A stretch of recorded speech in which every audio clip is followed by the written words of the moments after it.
Swayam Prabha. Digital India. Educated India.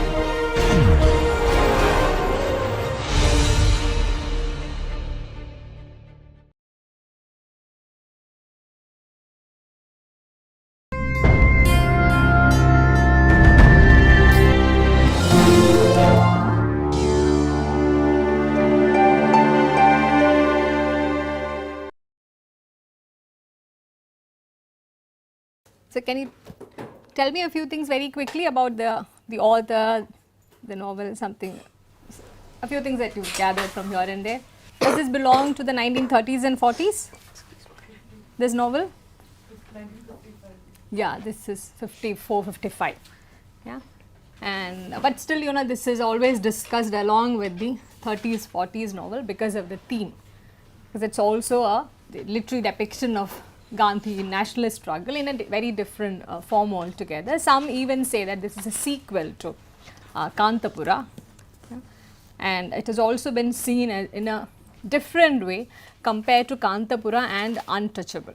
Gandhi figures in all three novels, Kantapura, Untouchable and Waiting for Mahatma, but it's generally said that in Waiting for the Mahatma, the character of Gandhi is portrayed in a very different way, not in a symbolic way like in the other two novels like Kantapura and Untouchable. In a more Gandhi is a real character in Waiting for the Mahatma. Yeah, a quick plot summary, even if you're there like just halfway through, I think you'll be able to share that. So this novel is about called Sri Ram. Yeah. He is born and brought up in Malgudi by his grandmother. Yeah, Malgudi, as you know, is also this fictional village in which almost all of Narayan's novels are set. Yeah. Yeah. So his father died in a war in Mesopotamia, and mother died definitely in first line. It says that while delivering him. So he is very dear to his grandmother, and every month the pension comes and she saves it for him in the nearby bank so that she could someday hand over the passbook to him when he grows up. Okay. So it goes on, and then suddenly after there is Mahatma Gandhi's program to visit Malgudi and the nearby villages, and he before that in the market he sees a girl named Bharati. So he develops a liking for her, and when at the program he sees her on the podium, and that's the reason why he joins Mahatma Gandhi and the group for he goes around the villages, and just because he wanted to be with her. Okay. Did he have any idea of Gandhi and the nationalism movement before that? Not really. Not really. Yeah. So the program goes on for a few days, and he travels around the villages and develops some sort of liking for what Mahatma is doing, and develops some reverence towards Mahatma Gandhi. And okay, this will do for the time being. Yeah. Anybody else with any other detail that you found interesting in the first segment? How does this protagonist come across in comparison to Murthy of Kantapura?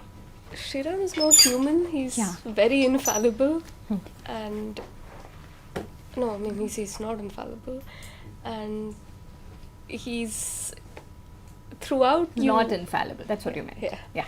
And throughout he's just blundering along basically, and you see the movement through his eyes, which I suppose is most people at that time who were unaware of the politics behind. And I think Narayan throws an interesting detail. There's a scene where the Mahatma comes and they have a palatial house ready for him, and I think that's the area where he talks about caste. Right. But it's just that Shriram is very, very befuddled throughout the novel. Yeah, and also the novel shows us how ordinary people respond to the movement. Yeah, not an idealist, not a Gandhian, and he's not even sure. We don't even know whether he has a political position or not. Yeah, he is just drifting through life in a so to speak, and the only thing which motivates him is meeting Bharati, having a relation with Bharati. Yeah. So other than that, we don't find him very passionate about anything. Yeah. And along the way, of course, he develops certain sorts of political knowledge, as he puts it, and he also, his way of thinking also changes. Yeah. And other than that, when we compare it to the other two novels, in fact, this is not a very well informed protagonist. Yeah. Like she said, a very more human protagonist, more ordinary. Yeah. Somebody who is not thinking about the right response to either to Gandhi or to the nation. Yeah. Who is also conscious of his own limitations. Yeah. This same reason has made this novel very popular, as well as not so endearing to a number of critics. They thought it was a too simplistic portrayal of the movement and Gandhi, and the critical opinion remains quite divided in that respect. This is because of all the three, the triumvirate, Raja Rao, Anand and Narayan, he was the most popular and most successful in the sense that in terms of the readership that he enjoyed and all, but he was also seen as the most apolitical of the three. The other two, the political commitments and the writings of the other two writers, Raja Rao and Anand's, we will see shortly when we take a look at Untouchable. So their political commitments were very clear. There was no ambiguity about it. But with Narayan, except for this novel is considered, Waiting for the Mahatma, is seen as the most political of all of his novels. Yeah. Which are the other novels of Narayan that you are familiar with? Guide. Swami and his friends. Yeah. So we don't see a sense of overt political activity, overt political ideology, any of those things, pervading his works, except for this one. How would you talk about the politics in this work? Is there an overt celebration of anything? There is Gandhi in the beginning. Towards the end, who's the other nationalist character who emerges towards the end, towards the latter half of the novel? There's no character, we only hear the voice. Who's that? Subhash Chandra Bose. Yeah. So, and maybe he also had the advantage of looking back and having a different viewpoint altogether, given that this is the post-independence period. 1954-55 was a period when it was published. So this is also like some 6 years after Gandhi's death. Yeah. And again 6 to 7 years after the moment of independence. So maybe he also has the advantage of having a different vantage point altogether. And this is something that Srinivas Iyengar wrote about this novel, that Gandhi is too big. Yeah, in any novelistic scenario, Iyengar says Gandhi is too big to be given a minor part. On the other hand, he is sure to turn the novel into his own biography if he is given a major central part. Yeah. So in that sense, he thinks Narayan's writing is quite a success, in the sense that Gandhi is there as one of the major characters, but the story is not about Gandhi either. The story continues to be about Sri Ram and the way he journeys through this turbulent period. Yeah. The focus does not even for a moment shift from Sri Ram's story and his the romance with Bharati towards placing Gandhi as a central figure of the entire novel. But at some level, we know that Gandhi is also a major character who influenced his decisions, who influenced his whatever he was going through at particular points of time. And unlike Untouchable and Kantapura, like I said, many have argued that Gandhi is a real character and not a symbol over here. Yeah, there is a certain kind of romanticization of Gandhi, a certain kind of iconic status given to Gandhi, which I don't think any writer during that period could escape from.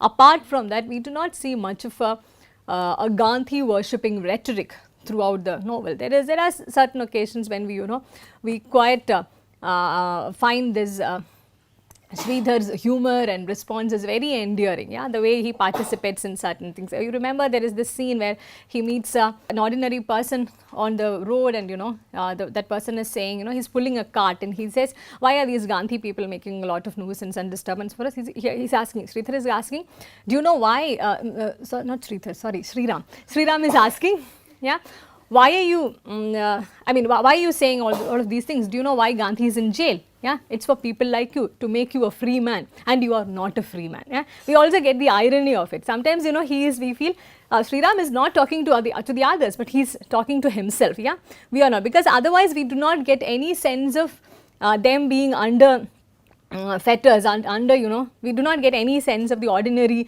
person being under slavery under the British. On the other hand, Sri Ram in the beginning comes across as someone who is enjoying all of those things. Yeah, remember one of the scenes in the beginning when he goes to this shopkeeper that he is very fond of, yeah, the neighborhood shop, and he asks for a portrait. Yeah, like whose portrait is that? And you know, so the shopkeeper says, maybe it's Queen Victoria, I don't know, but that has brought me good luck. Yeah, and he also says, you know, at any point when you are planning to give it away, yeah, I'll be willing to take it. So it also shows the kind of interest and the kind of you know, enthusiasm he also has for all kinds of foreign goods. Yeah, but after Bharati comes into his life, and through that, you know, he encounters Gandhi, we find him a totally changed man. But we are not very sure whether that's a real change of heart, or you know, whether that can again undergo a change at some point or the other. And this event of and also in terms of the action which is set,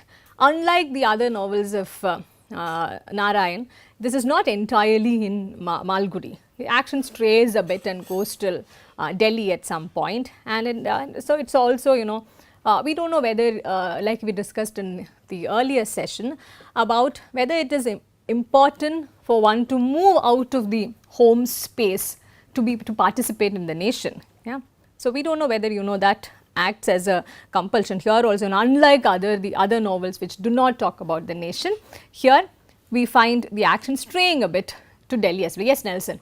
Actually, but different, somewhat different from the Indulekha, like where he Yes. went outside. Yeah. I think there is a difference. Like when what was the character Madhavan was leaving from his hometown and going to that Bombay and Kolkata. It seems like when he was talking about the diversity of the Bombay or something, like it seems like he's visiting some place like in the during the French Revolution, somebody visiting the I mean France and like observing everything, and you get a lot of enticing ideas and all.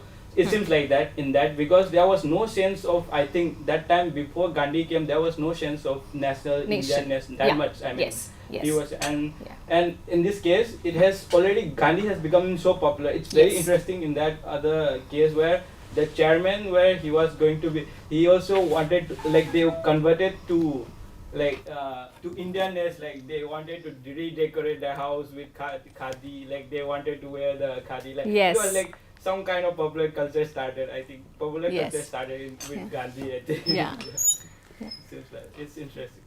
Right. How That he brought everyone together because of maybe his popularity, but yeah. Yeah. Also taking off from what Nelson just said, in Kantapura, Gandhi is not a character. He is being, you know, showcased through the figure of Murthy. Here also, though Gandhi is a real character, we find that there is a certain way in which, some Gandhian culture is being, you know, imported to every village, through certain set of things. People behaving in such a way as if, you know, if you have these set of things, if you have khadi, if you have, you know, if you have, you know, homespun clothes, if you have a certain kind of an image, that's a guarantee that the Mahatma is going to like it. And also talking in a certain language, using certain register. Remember, you know, he initially the character Sri Ram feels that, you know, I don't have the right kind of language to talk to Gandhi, and then he gets himself schooled in a certain political rhetoric, and then he says, now I think Mahatma is pleased. He uses those sort of words, you know, the right kind of words about service, about the attitude, about being non-violent. So the image of, you know, the metaphor of non-violence, it's invoked so much that we don't even know whether he actually believes in that by himself or not. Sri Ram, at various points, in fact, we don't know whether he is putting up all of this act, whether he is deceiving himself, because there are only certain points after his encounter with Gandhi when he is allowed to be his own true self, that instant when his grandmother dies and, you know, comes back, and that time, you know, there is a a certain section of the novel which says, that moment he couldn't think of anything, not the British, not Bharati, not Gandhi. Yeah. So there's a way in which Gandhi enters his life and dominates in such a way that he doesn't even know whether it's proper to behave in the other way after, in his own apolitical, totally ignorant way. After having met Gandhi, it's also this question whether he'll be actually able to go back to that status of extreme naivety where he only knew about what was going on in his life, what grandmother was telling him, yeah, those sort of things. Yeah, there's been a lot of criticism against Narayan that he's not a politically committed novelist. Yeah. What do you think about that? Completely unnecessary for a novelist to be political. Huh. And also, by today's standards, even if you are apolitical, it becomes political. In the sense that it is everybody else's sweat that makes you eligible to read a political and see. So from that point of view, how would you analyze the politics which we see in the apolitics that we see in Narayan's novel? This one. Yeah. Do you think it's political in any way? Whether Narayan was conscious of it or not, that's a different question altogether. He may not be committed to a political stance here. But he talks about politics, but I don't think he's committed. It's more like a character study of some people than a political analysis of that nation. Yeah. That itself could be seen as a different kind of politics that he's employing, though again, inadvertently, because reducing Gandhi to a character. Yeah, I hope you're getting what I'm saying. Yeah, reducing him to just another character and not like a divine, religious, iconic, visionary figure. Yeah, so this sort of a reduction from that status to just that of a character was something many critics were uncomfortable with, and also Narayan plays a lot with irony. Yeah, there is a very nice blend of humor and irony which the other two novelists, Raja Rao and Anand, they had not really toyed with these things when they were talking about the nation or about Gandhi. Very briefly, there is this story by Raja Rao, Cow and the Barricades. Yeah, there he does employ a sense of irony and humor when he talks about the nationalist movement, because the story is about a cow. It's a very interesting story. But other than that, we do not find many of them playfully engaging with Gandhi. Yeah, that's also in a certain way, we can attribute it to the different kind of political belief system that Narayan had. If you go through the other novels of Narayan also, we find that he's deliberately going against many of the traditional belief systems, and he's questioning the order of the society. Yeah, so it's a very different rhetoric we get altogether from Narayan's novels. But again, personally, it has also been said that he was a very staunch traditionalist. We do not find him straying away from any of those, set rules of the society or of religion or caste. Yeah, or even in terms of the politics, we do not really get to know what his commitments were.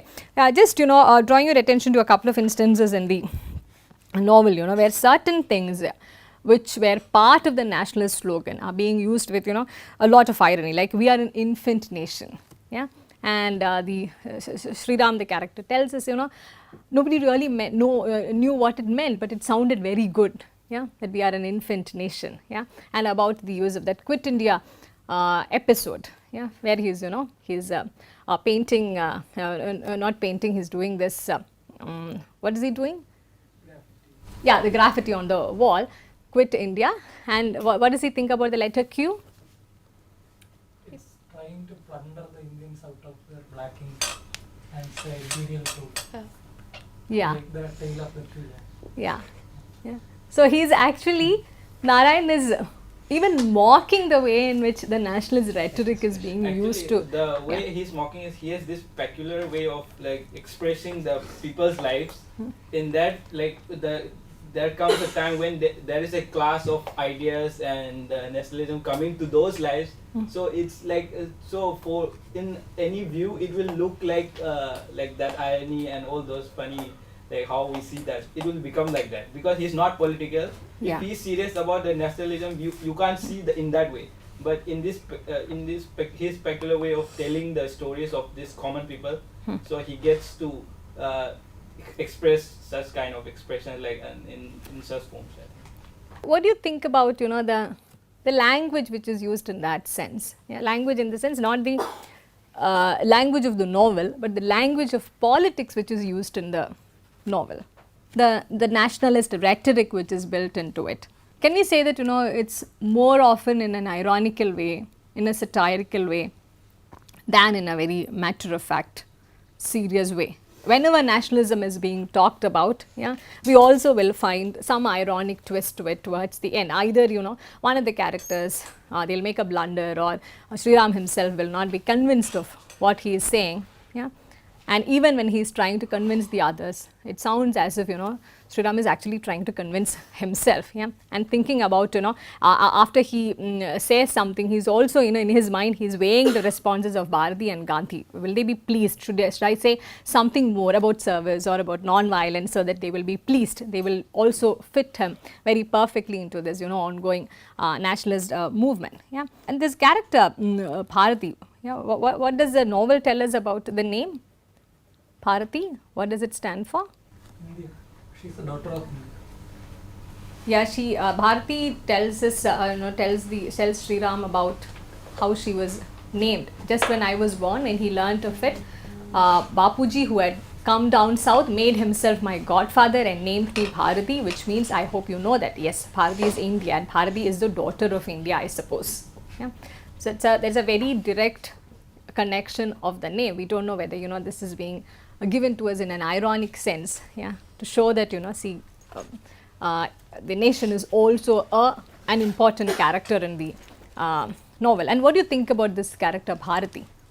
She comes across as this perfect contrast to Sri Ram. She is also an orphan, just like Sri Ram. Sri Ram was raised by his grandmother, but Bharati was raised by almost like a set of people who shared the same set of values with the nationalist movement, and she was brought up with that. Yeah? She comes across as the other extreme, who's not really aware of another side of the society which is not in close touch with the nationalist movement. Yeah? And both of them, in fact, both of them represent two extreme positions where there is a compulsion to, on the one hand, Bharati thinks this is the ideal life that anyone should be living, and on the other hand, Sri Ram thinks that yes, maybe this is the ideal life, but I don't know why I don't feel committed enough, which is why he meets this character towards in the latter half of the novel, yeah, who introduces him to Subhash Chandra Bose. What's the name of the character? Jagadish, yeah. And just when Jagadish says, I don't see any point in going to jail, suddenly he feels, oh, finally I'm meeting my kindred soul, yeah. He begins to blab. I've always been telling Bharati that she's a fool, and yeah. So he is also like suddenly excited that I am not really because of my own limitation, but there is another position also that I can say inhabit, yeah, with a little bit of violence, with a little bit of natural responses. So I think Narayan was also trying to show us the dichotomy over here about the complete inability to adopt Gandhian standards, and also the need to bring in someone like Subhash Chandra Bose, how he also appealed to the nation, a certain set of people in some form or the other. But you also get to realize how the politics works over here, like how one could be very, very open about their allegiance to Gandhi, but that sort of an openness is not possible when it comes to Subhash Chandra Bose. Yeah, how I hope you've reached those scenes, those episodes where he has to hide the radio and he's taking down notes for Jagadish about the various addresses that Subhash Chandra Bose is making to the nation. Yeah, and finally, what happens to the character, to Sri Ram? What happens to him? Have you reached that stage where he gets jailed? Does that experience change him in any way? Disinterested in things. Becomes more indifferent to the world. And once he is out of jail, it's already independent. I mean, India had become independent at that point of time. And he feels it so strange to sit on a park bench. I mean, there is a kind of change. But again, I think after that episode, he goes back to his older self, where he's, yeah. And there is this part when he tells Gandhi that I was busy overturning trains and all, as a matter of fact, like in a plain tone. Yeah. It's like more mellowed down Yeah. character. Yes. So I was also wondering, given the way in which the dominant nationalist politics is being engaged with in the novel, can we really say that this is an apolitical novel? Yeah. Again, regardless of what Narayan's original intentions were. Yeah. Because we are being introduced to a novel where Gandhi is the major figure, and at the same time there is no overt glorification of Gandhi or the nationalist politics. There is this protagonist who gets enthralled into the Gandhian politics, and the novelist is allowing the character to become disillusioned. The novelist is allowing the character to feel a sense of irony towards many things that he is practicing as part of the Gandhian politics. Yeah. So I think that thing is also very important, but it has been not been really talked about much in the critical oeuvre of Indian writing in English, maybe also because it will take us away from the focus of how the story of Indian writing in English has been told. Yeah, about Indian writing, especially novel, emerges as a genre which can very effectively deal with the nation. Yeah, which can very effectively bring the nationalist movement closer to the masses. And suddenly talking about this novel which stutters those sorts of narrations, maybe it's a bit problematic as well. Maybe the most convenient thing then is to say that he is apolitical. Yeah, not to talk about the ways in which the dominance accorded to Gandhi is being overturned in some form or the other. Yeah, we don't have a perfect character at all over there. And in a certain way, we can even say that he is a better storyteller than the other two writers when it comes to the depiction of Gandhi as a character, and in a certain way, and in such a way that Gandhi is actually allowed to be a mere character. Yeah? Because we do get to, if we are not conscious about the nationalist movement and the political background and this high iconic figure, high iconic image which is being attributed to Gandhi, and if we access Gandhi only through the eyes of the protagonist, yeah, it becomes entirely possible to look at Gandhi in a different way altogether. I think that's a very important difference that Narayan brings in the context of these other literary novels which talk about Gandhi and nationalist movement. Yeah. So I want you to think about how this, the labeling of the novel as being apolitical, the labeling of Narayan as a non-committal writer when it comes to politics. Yeah, I want you to rethink those aspects with your own reading that you would bring in, and also later again perhaps we can look back at this novel through a post-colonial lens. Yeah, how a different sort of a narration of Gandhi is being enabled by this entire thing, and overall we can see that there's a generous dose of irony which is being employed right from the beginning till the end. Yeah, and also it is being brought in such a way that we are not even too conscious of it. Yeah, it's being woven into the narrative of the novel without too many any sort of being too presumptuous about that. Yeah, even the way in which Gandhi becomes a character in the novel, it's not a major event. Yeah, Gandhi is just able to walk into the novel. Yeah, it's not being presented as the major event which really turned the life of the Malgudi village upside down. No. It turned the life of Sri Ram upside down, not because of the nationalist movement again, but only because Bharati was there. Yeah, so which again underscores this use of irony over here, as if you take Bharati out of the picture and you don't have Sri Ram emerging as a devout Gandhian in any form. Yeah, maybe it's also trying to tell us that lot of others who were following Gandhi, maybe they all had their Bharatis in life. Yeah, were they all pursuing Gandhi and the nationalist movement, or were they all pursuing their own interests? Yeah. Was Narayan trying to say that as well? because he's also writing in the early 50s, when mid 50s, when there is also a growing disillusionment with the independence which has just come to the nation. Yeah, a sudden realization that things are not really how we thought it would be. Even after the British had left, things are not getting better. So there is this disillusionment which is growing. This reaches its peak in the 1960s. Yeah, so we don't even know whether he's trying to be critical in a certain way, without again not trying to be overtly critical about it either. And what about the character of Gandhi? What kind of Gandhi? Forget about the other things that we always already know about Gandhi. How does Gandhi emerge as a character in the novel? Does the novel talk about any supernatural qualities that this leader has? What are the ways in which Gandhi is being presented? He can read the thoughts of other person. That's what it says.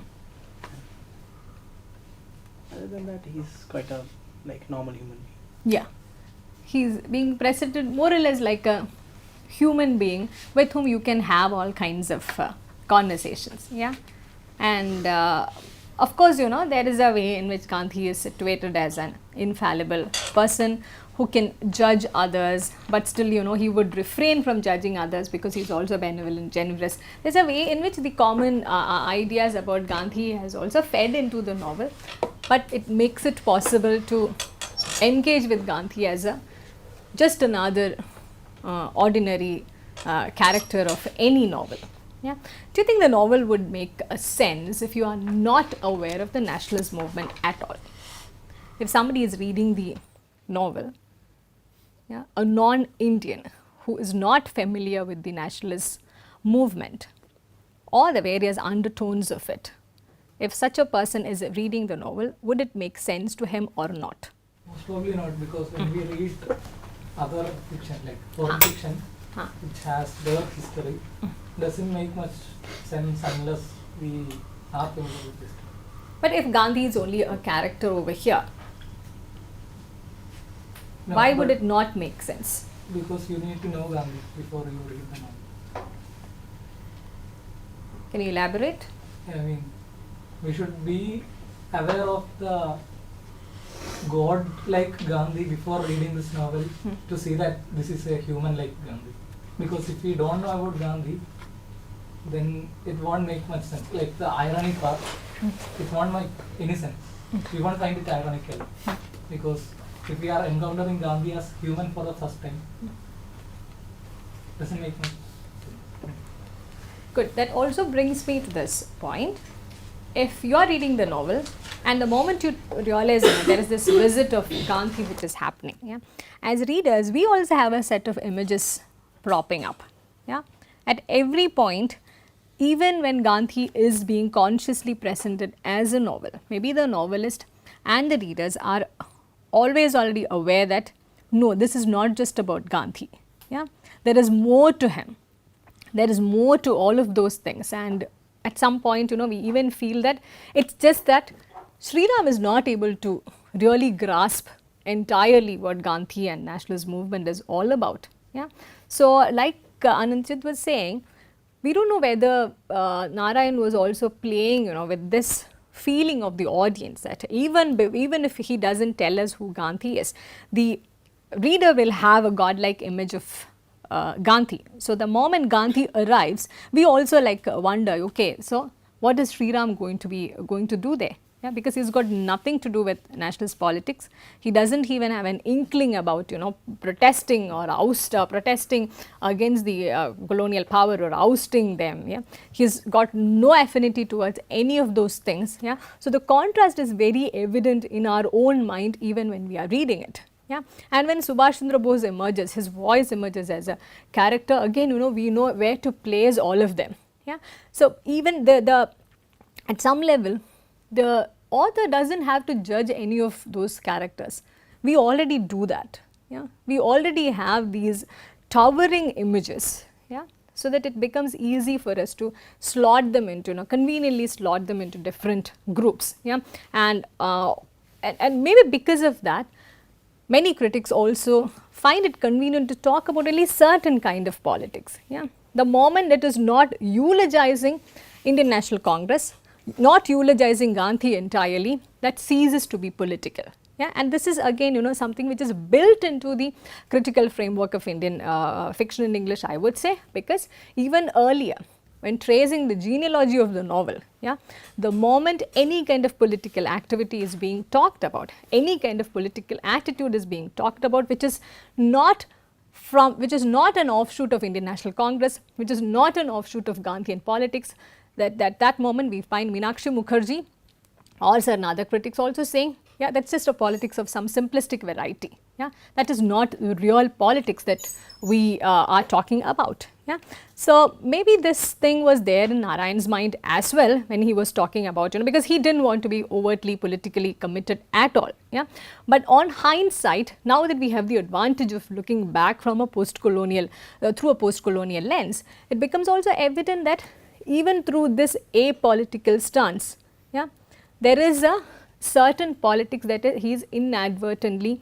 projecting. He does not, you know, take it to a greater length. For instance, you know, the chapters where they talk about untouchability, yeah, how Gandhi couldn't really bring about a change in the minds of the people. Yeah, he does not take it to the other, take it to a next step by the Narayan does not take the novel to the next step by trying to analyze what is really in Gandhi's mind. Yeah, that would have become a real kind of a play of politics. But in the followers of Gandhi, in those, you know, visible acts of obedience that they are showing towards Gandhian ideology, towards Indian National Congress, we find that it's not really in depth. It's a very hollow kind of display of many things. Yeah, that scene that you were, that instance that we were talking about the municipal chairman. Yeah, the moment, you know, Gandhi begins to give away those oranges to the children, and Gandhi is also inviting one of the dirtiest boys in the groups, in the group, yeah, to come over. The municipal chairman, he says, you know, he even for a moment he almost hated Gandhi for that, but he also felt guilty for feeling that way. He was wondering, of course, one should love the poor, but why to invite them? He's also very dirty. Why to invite them into the veranda? Yeah. So this is again contrary to what Gandhi really believed in, that, you know, you can eventually bring in a reform in people's hearts when it comes to caste. Yeah, because he strongly believed that it would not be useful to bring a law against untouchability. Yeah, the reform should come from within. Yeah, this is also exposing many of those things about, you know, how the reform or the change will not always come from within, and it is always easy to put up a self, yeah, put up a show even without being entirely transformed. Yes, Nelson? I think I have to disagree with him that it would make sense. It will not make sense. I think for anyone it will make sense, because Gandhi doesn't turn up suddenly in like as a very huge figure. It's like to the lens of people, like how he wrote before Gandhi comes, or how people reacted in the meeting, like how everyone and he himself was surprised. So for other readers who didn't know anything about Nelson, it will be more interesting because it's some kind of mystery, like some kind of huge guy is coming in this way, like some huge, like some very popular guy, and through the lives of Sri Ram and all, slowly you came to know what Gandhi is, what he represents, like that. So I think it will be more interesting. I feel like it will make sense to anyone who didn't have any idea of Nelson movement also. Okay, any responses to this? Do you agree with him? For a plain reading, it would be okay, but I don't know, like for a deeper understanding, knowing Gandhi would be more helpful. Yeah, I get your point, Nelson, but again I'm asking, even after having read the novel without any background knowledge about Gandhi and nationalist movement, the moment you begin to know about it, yeah, you come across, if you are reading this as a non-Indian or someone who is not familiar with this historical background, and then you again go back to get your historical facts right, wouldn't it bring a different sort of reading altogether, in the sense, you know, wouldn't the irony be more pronounced then? Yeah, of course, you know, this is a coherent work even without knowing the background. Yeah, I agree with you. Yeah, but I'm asking you, would the knowledge of history make a difference in appreciating the use of irony over here? Or is it always already evident even without that? And that's why I think I was telling what's interesting, what can be interesting for a reader who didn't know anything about national movement, like how it was expressed, even Sri Ram himself didn't know anything about national movement. So through that he's like slowly he's curious, he becomes curious. So I feel like the reader will also be curious, who is this guy? Like then just like Sri Ram, like the reader will go along with Sri Ram, like in the whole novel. So I feel like so this will make sense to a guy, because Sri Ram himself didn't know anything, and he started learning. He didn't have any idea of what Gandhi represented or something. So he'll go along with, and that's why I think it is interesting to go along with that character, like for the reader. That's why. Right. Yeah. How useful or important is the perspective of Sri Ram, the perspective through which he is looking at the nationalist movement, Gandhi, non-violence, and everything that is part and parcel of Indian National Congress and Gandhi. How important is that perspective? It's very important in this novel, because suppose if we look from the lens of the national movement, somebody then there will be some kind of judgment for why he's not committed. Like in this case, he's not committed because he didn't know anything. He's trying to contradict himself with whatever he had. So it's kind of, for me, it's interesting, like for a normal guy, how it will react in that way. If we have known the national movement, then he's like, why he did there will be some kind of judgment or some things like that, which will be, I think, less interesting. Yeah, and for the novel, I think this perspective of Sri Ram becomes all the more important, because it allows the author to play with a number of things. There is this place where Sri Ram has this conversation with one of the British people, Matthiasson, and about belonging, about national identity. And Sri Ram is saying, I am an Indian. And this British man is asking, how old are you? I have lived in India more number of years than you've ever lived. So I am an Indian too. He's very confused. He doesn't know how to engage with it. So the novel actually opens up a number of questions which are not really resolved within this space. And also about the use of non-violence always. There are moments when suddenly he will come up with these things about one has to shoot all the British, and then somebody will tell you, no, that's against Mahatma's thing. Then he also feels a little guilty, but the moment he finds an almost kindred soul in Jagadish, he finds very excited that, oh, I'm glad that somebody is there who's also thinking outside the framework of what Gandhi is talking about, but he's also not willing to go to that extreme.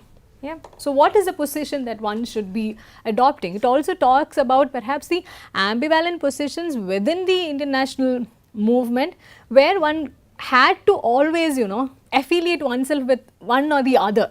So which was this position away from all of these things? Was it being as naive like Sri Ram, or does somebody like Sri Ram, a more informed Sri Ram, was there a possibility for such a person to inhabit another space of politics, away from Gandhi, away from Subhash Chandra Bose? One doesn't know. Maybe he's also maybe the novel is also allowing us to toy with these different kinds of options. And there is this place where somebody is asking about his father, and until that point he was very proud that he was a soldier, he died in the war. There's this other person who is asking him, then he must have been a soldier in the British army, Gorpat said with a touch of contempt in his voice. Sri Ram noted it but accepted it with resignation. He added as a sort of compensation, they say he was a great soldier. Possibly, said the other with patronage in his voice. Sri Ram bore it as a trial. So everything that he believed in is being questioned, and this is certainly not a position that he's really comfortable with. But he doesn't know, Sri Ram comes across as a character who doesn't really always know how to respond to that. He's also perhaps the typical image of maybe a number of people like this who've been weighed down by these dominant ideologies and they don't always have the right kind of response, and they don't know what their affiliation exactly is. whether say owning up nationalist movement also becomes, disowning a legacy that he is proud of. Yeah, that is certainly not a, he is not comfortable with that trade off. Yeah, he doesn't want to, he certainly wants to be associated with Gandhi for whatever reasons, but he doesn't want to disown that legacy that from, because the novel begins with that. Yeah, about how his father died in war in Mesopotamia. We don't find him romanticizing about his parents, but that legacy certainly is something that he is proud of. Yeah. So, how do we accommodate all of these differing things? Yeah. And also that place where he goes to buy biscuits, yeah, and he suddenly launches into this fiery attack about, how dare you sell English biscuits, right? And we know that is not very natural, he is not committed in that position. And the shopkeeper, yeah, think about the shopkeeper who had been selling English biscuits as one of the finest things that he has in his store, and he is totally bewildered. Yeah, why are people talking like this? Yeah. So, this novel also draws our attention to this multifaceted society in under Gandhian nationalist leadership, where half of the people were not even aware that they were being exploited. Half of the people were not even aware that they were not free. Like he's telling that cart puller, yeah, Gandhi's movement will make you a free man, and he adds, yeah, you are not a free man now, yeah, just in case you think you are free now. Yeah. So, these different ambivalences, these dichotomies which were inherent in the nationalist movement are being talked about, but I don't know why this is still being seen as an apolitical novel. A number of people have talked about that. What do you think? Because we can see a way in which a different kind of politics, a possibility of a different kind of politics is being enacted. So, is it because the novelist, the personality of the novelist does not gel with whatever is being talked about? Because otherwise he did live a very radical life. Yeah, say if you compare Raja Rao with Narayan, yeah, Narayan lived a very conservative life. Yeah, and he lived mostly in India. He only kept these occasional relations that he had with Graham Greene, who also helped him publish his novels, helped him get this international fame, compared to Raja Rao. But Raja Rao's rhetoric in Kantapura will give us the feeling that he has not even moved out of this village Kantapura. Yeah, that's a kind of tone, and that's a kind of words that one of you mentioned in the beginning, though. Raja Rao writes as if he is directly translated from Kannada too. He was thinking in English, thinking in Kannada while he was writing the novel. That's a kind of feel that he is trying to bring in. Yeah. But Narayan, on the contrary, he lived a very different life, but questioned a number of things through his work. But in the critical space, Raja Rao and Anand are seen as more serious novelists who would engage with serious themes, and Narayan is seen as the popular one, the more enduring one, but a very non-committed, apolitical, a non-committal writer. Yeah. So, we now it's too early to respond to these questions. Yeah. As and when we go through more novels, I also want you to think about the way in which critical opinions are shaped. Yeah. How certain pre-existing definitions of the nation or about identity, about politics, they also come to inform the way in which a writer is being labeled, yeah, a work is being judged or analyzed. Yeah. So, we'll just wind up with this for today. Tomorrow we will also look at some more instances from the novel, yeah, and talk about what are the major themes that this novel talks about. Yeah. How it differs from say a novel like Kantapura, where nationalism is seen as this big thing which can unite people. Yeah. Here we don't get that feeling at all. At least the protagonist is not himself convinced about that, because had it not been for Bharati, maybe he would not even have taken those steps ventured in. And also this other question, is this fascination, yeah, that the passion that he has for Bharati, was that the sole thing which led him all the way till the jail? He also lands up in jail. Yeah, and Bharati was not really responsible for that. Yeah, it was not Bharati's instigations which led him to do the kind of things that he did, and yeah, made him imprisoned. Think about those things too, how the plot cleverly uses certain people, and is the novel deluding us into believing that it was all about Bharti.